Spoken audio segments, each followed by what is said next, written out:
Ben ritrovati dalla redazione. Ieri sera a Trieste, in Largo Bonifacio, Forza Nuova ha organizzato un presidio per protestare contro le condizioni di degrado della città che per il segretario provinciale Almerigo Esposito è ostaggio di immigrati stranieri introdottisi clandestinamente in Italia e che ogni giorno si macchiano di reati. Presenti una trentina di manifestanti, fra i partecipanti anche l'ex consigliere comunale Fabio Tuiac.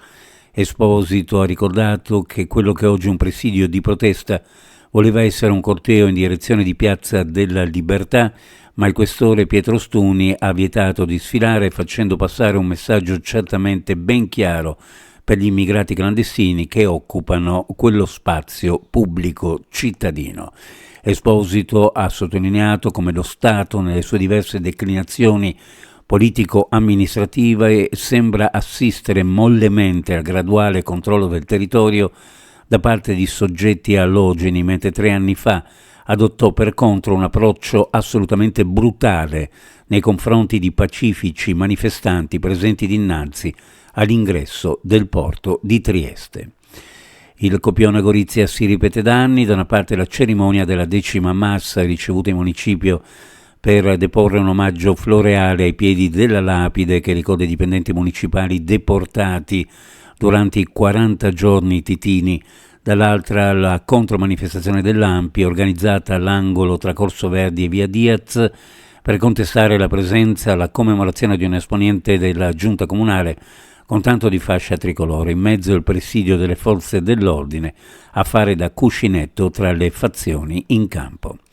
Sono 18 le nuove pietre d'inciampo che verranno posate oggi in città, una settimana dalla giornata delle memorie. La comunità ebraica di Trieste, con il contributo del Comune di Trieste e la partecipazione del Liceo Classico Linguistico Petrarca, coordinerà 7 cerimonie per l'installazione dei monumenti ideati dall'artista tedesco Günther Demning per ricordare coloro che hanno subito la deportazione a causa della persecuzione nazista.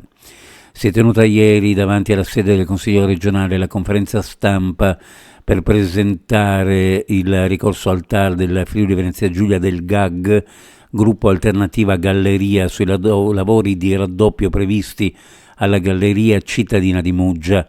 Le controdeduzioni del Comune di Muggia, le osservazioni sul progetto di raddoppio della Galleria Sauro presentate alla conferenza dei servizi sono state inadeguate, ha affermato Piero Metullio, portavoce del gruppo.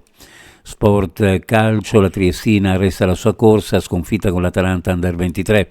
Il risultato 3-1 per i bergamaschi non fotografa appieno l'andamento della partita che ha premiato la squadra più cinica, ma che ha visto la Triestina lottare fino in fondo. Gli allabardati hanno recriminato su alcune scelte arbitrali.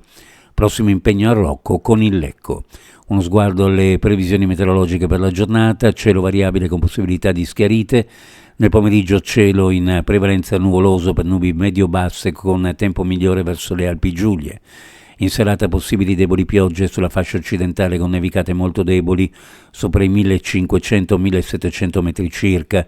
Bora moderata al mattino sul Carso e a Trieste, 0 termico a 2000 metri circa, temperature minime in pianura fra 0,3 e le massime 10-13, sulla costa minime fra 5-7 gradi, massime fra 9 e 11 gradi centigradi. Previsioni a cura di ARPA e FVG Meteo. Ed è tutto per il momento con l'informazione. Grazie per averci seguito. A più tardi.